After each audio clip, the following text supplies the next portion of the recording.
ఒంగోలులో నిన్న జరిగినటువంటి ఒక కార్యక్రమంలో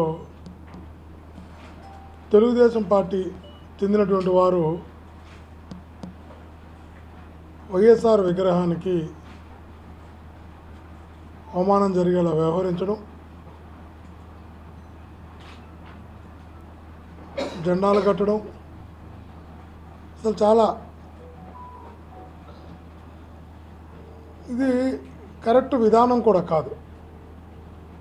వైఎస్ఆర్ గారు అందరికి ఆరాధ్య నాయకుడు. వైఎస్ఆర్ గారు ఈ రాష్ట్రంలో ప్రతి ఒక్కరి ప్రాణాలు కాపాడాలని 108 తీసుకొచ్చిన వ్యక్తి.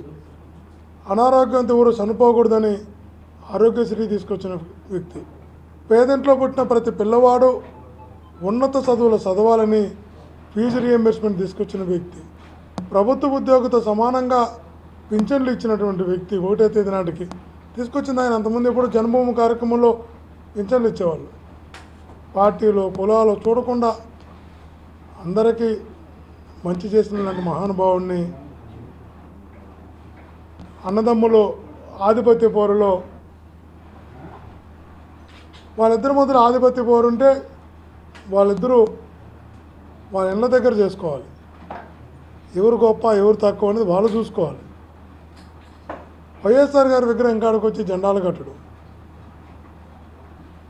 ఇట్లా జెండాలు కట్టడం కాదు, వాళ్ళు వ్యవహరించినటువంటి తీరు ఒంగోలు ప్రజలు ఎట్టి పరిస్థితుల్లో కూడా క్షమించరు. ఇది కొత్త సాంప్రదాయాలు తీసుకొస్తున్నారు, ఈ కొత్త సంస్కృతికి తీసుకొస్తున్నారు, కొత్త ఆచారాలకు తీసుకొస్తున్నారు. ఒకటి మాట చెప్తున్నాం, మా కార్యకర్తల మనోభావాల దెబ్బతినేలా, మా నాయకులను అవమానపరిచేలా ఎవరు వ్యవహరించినా కూడా పరిణామాలు తీవ్రంగా ఉంటాయని హెచ్చరిస్తున్నాం. వాళ్ళు ఎవరైనా కూడా పశ్చాత్తాపడేలా పరిణామాలు ఉంటాయి. మా కార్యకర్తలను ఇబ్బంది పెట్టిన, మా కార్యకర్తల జోలికి వచ్చిన కూడా ఖచ్చితంగా చెప్తున్నాం, అంగీకరించే ప్రసక్తి లేదు. చర్యకి ప్రతి చర్య కూడా ఖచ్చితంగా ఉంటుంది. నిన్న రెడ్డి హాస్టల్లో కూడా వెళ్ళి అటు బాగా దౌర్జన్యం చేసి పిల్లల్ని భయభ్రాంతులు చేసి ఇవన్నీ కూడా ఇక్కడ ప్రజలు, ఒంగోలు ప్రజలు క్షమించరు. ఒంగోలు ప్రజలు అంగీకరించరు. అట్లాంటి అందరూ కూడా తెలుసు. వాళ్ళందరి మీద పోలీస్ డిపార్ట్మెంట్ కూడా కేసులు నమోదు చేయాలి. వాళ్ళందరి మీద కూడా ఖచ్చితంగా అరెస్టులు చేయాలి.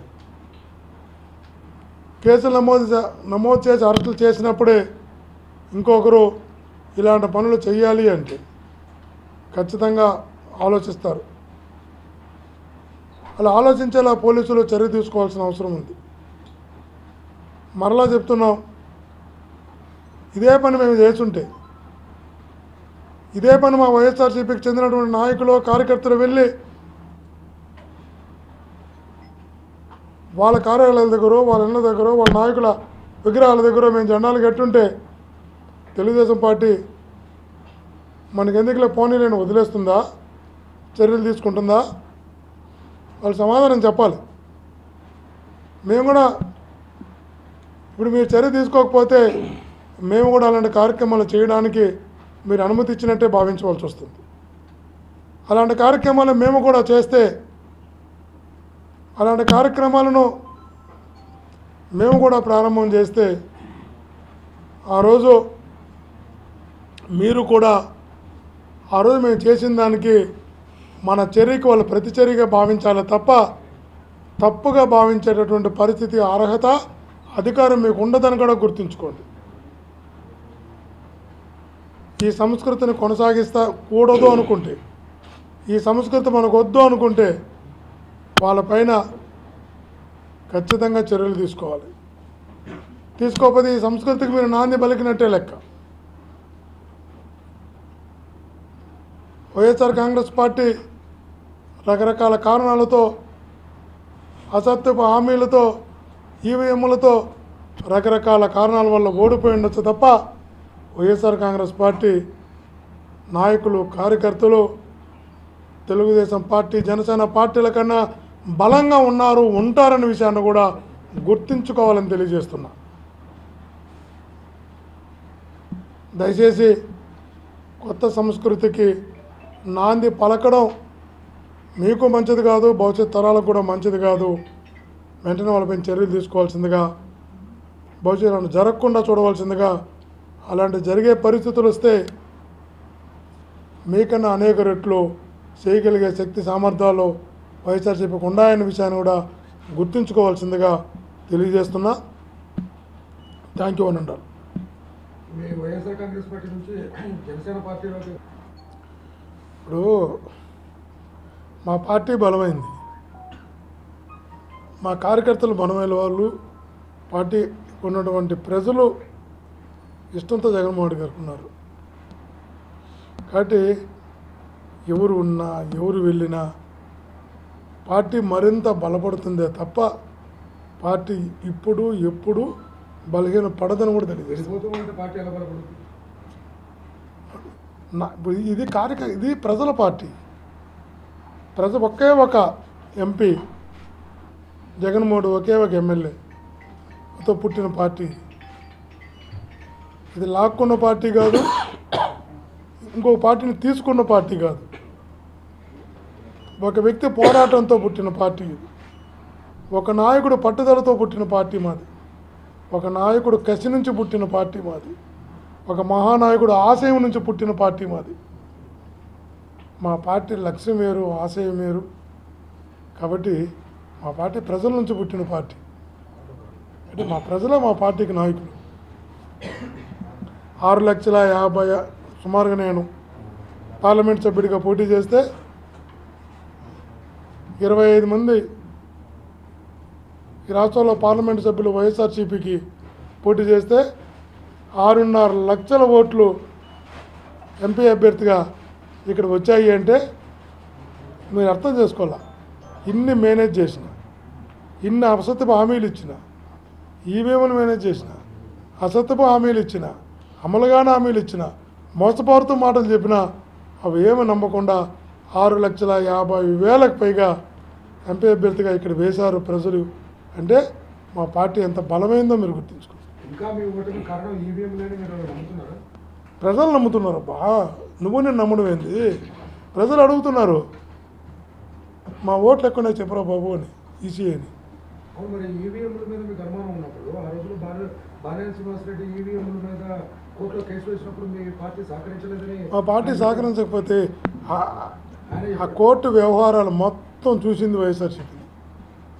ఆ విషయం ఆయనకి ఇంచు కోర్టు వ్యవహారాలు చూసింది వైఎస్ఆర్సీపీనే. ఆ మాట వాసన్నకు కూడా స్పష్టంగా తెలుసు. 16 నెలలు జైల్లో పెడితేనే మా నాయకుడిని బయటకు వచ్చి పార్టీని బతికించినాడు. ఏ పదవి లేనప్పుడు, ఎవరు రానప్పుడు, ఆ రోజే 16 నెలలు జైల్లో పెడితేనే 1.5 సంవత్సరం తర్వాత తప్పుడు కేసులతో జైల్లో పెడితే బయటకు వచ్చి పార్టీ బతికించిన వ్యక్తి మా నాయకుడు. అలాంటి నాయకుడు అధినేతగా ఉన్నప్పుడు పార్టీ భయపడుతుందా? పార్టీ క్యాడర్ భయపడతారా? పార్టీ నాయకత్వం భయపడుతుందా? ఎందుకు భయపడతారు? వాళ్ళు భ్రమలో ఉన్నారు. ఇప్పుడు కూడా అధికారులను అడ్డుపెట్టి భయపెట్టాలనుకుంటే అది ఎక్కువ రోజులు నిలవదు, ప్రారంభంలోనే నిలుస్తుంది. ఎవరు భయపడడం కూడా లేదు, అందరూ రెడీగా ఉన్నారు. ఏం చేస్తా చేయబ్బా, నువ్వు మహా చేయగలిగితే అరెస్టే కదా, అరెస్ట్కి మించి నువ్వు చేయగలిగింది ఏముంది, ప్రిపేర్ అయి ఉన్నావు అనేటువంటి భావంతో ఉన్నారు. ఇక్కడ వైఎస్ఆర్ కాంగ్రెస్ పార్టీ పోరాటాల నుంచి పుట్టింది. కాబట్టి పోరాటమే ఊపిరిగా బతికే మా పార్టీ కేసులకు గోదానుకు ఎవరు కూడా ఆలోచన చేయరు. భయపడే పార్టీ ఇప్పటికీ కాదు, ఇప్పటికీ కాదు. చాలామంది మీద తప్పుడు కేసులు పెడుతూనే ఉంటారు. అధికారులను అడ్డుపెట్టి యుద్ధం చేస్తున్నారు.